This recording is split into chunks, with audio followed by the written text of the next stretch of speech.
নজরুলের গান, এই ৩,৫০০ গান সেইভাবে পরিচিত না।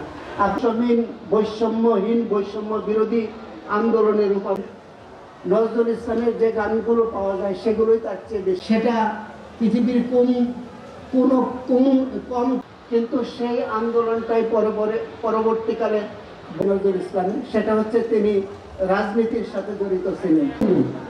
পার্সি, জৈন, ইহুদি, যে এই যৌবন জলতরঙ্গ আন্দোলনে এবং সর্বশেষ গত আন্দোলন করেছে, তারা অবশ্যই নজরুল চেতনায় নিজেদের পরিশুদ্ধ করার জন্য আমাদের জানা মারা হচ্ছে।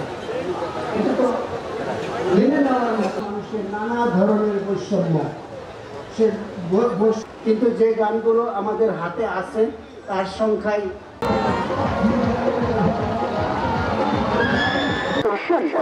দেখতে পাবেন আরো আকর্ষণীয়, আরো কারুকার্যময়ী।